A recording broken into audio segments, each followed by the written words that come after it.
శ్రీశైలం పుణ్యక్షేత్రం యావత్ భారతదేశం నుంచి హిందూ భక్తులు శివ భక్తులు శ్రీశైలం పుణ్యక్షేత్రంకి వెళ్తారు, పూజలు చేస్తారు, మహాజ్యోతిలింగంని దర్శనం కూడా చేస్తారు, అభిషేక్ కార్యక్రమం కూడా జరుగుతుంది.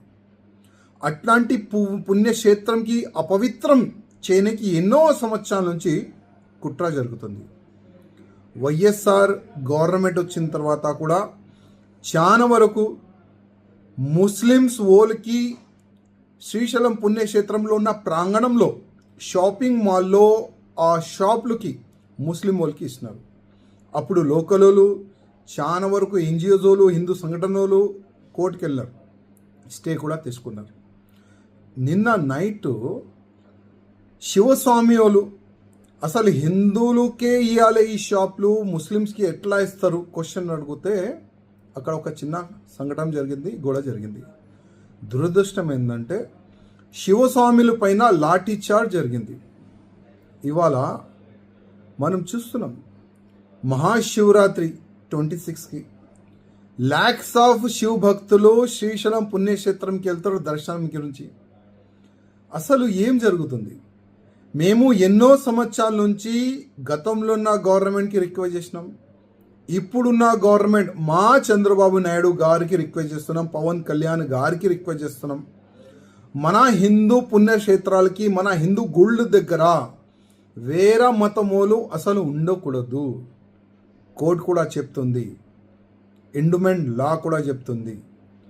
కానీ మా హిందూ పుణ్యక్షేత్రంలో గుడి ముందు షాప్లో ముస్లిమ్స్ వాళ్ళు హిందువుల దగ్గర షాప్ తీసుకొని అక్కడ బిజినెస్ చేస్తున్నారు. గతంలో కూడా ఇదే శ్రీశైలం పుణ్యక్షేత్రంలో ఇదే ముస్లిమ్స్ వాళ్ళు ఆవు మాంసం తీసుకొని వచ్చినారు, పట్టుకున్నారు.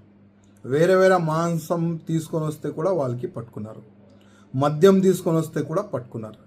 అంటే మా పుణ్యక్షేత్రంకి అపవిత్రం చేయడానికి వాళ్ళు మరీ కుట్రలు చేస్తే కూడా అసలు గవర్నమెంట్ ఎందుకు పట్టించుకోలేదు?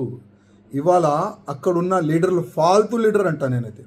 ఆ ఫాల్తూ లీడర్ల వల్ల ముస్లిం వాళ్ళకి షాపులు ఇవ్వాలని అక్కడ లోకల్ ఈవో కూడా వాళ్ళకి సపోర్ట్గా నిలబడుతుండు.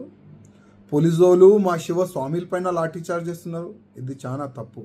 నేను మరీ వార్న్ చేస్తున్నా ఈవోకి కానీ పోలీసోలు కానీ, మా శివ భక్తులకి ఇబ్బంది పెడితే యావత్ తెలంగాణ నుంచి ఆంధ్రప్రదేశ్ నుంచి అన్ని శివ భక్తులు శ్రీశైలం పుణ్యక్షేత్రంకి చేరుకుతారు. అక్కడున్న ఒక్క ముస్లిమ్స్ కూడా మళ్ళీ అక్కడ ఎట్లా ఉంటాడు అది మేము చూసుకుంటాం. నేను ముఖ్యమంత్రి చంద్రబాబు నాయుడు గారికి మరీ రిక్వెస్ట్ చేస్తున్నా, పవన్ కళ్యాణ్ గారికి మరీ రిక్వెస్ట్ చేస్తున్నా, మన గుళ్ళు గోపురాలు ల్యాండ్లో ఎన్ని షాపింగ్ మాల్స్ ఉన్నాయి, ఎన్ని ల్యాండ్ ఉంటుంది, అక్కడ ఇల్లులు కానీ షాపులు కానీ ఒక్క ముస్లిమ్స్ కూడా ఉండకూడదు. రూల్ని ఫాలో చేయాలని నేను మా ముఖ్యమంత్రి గారికి మరీ రిక్వెస్ట్ చేస్తున్నాను.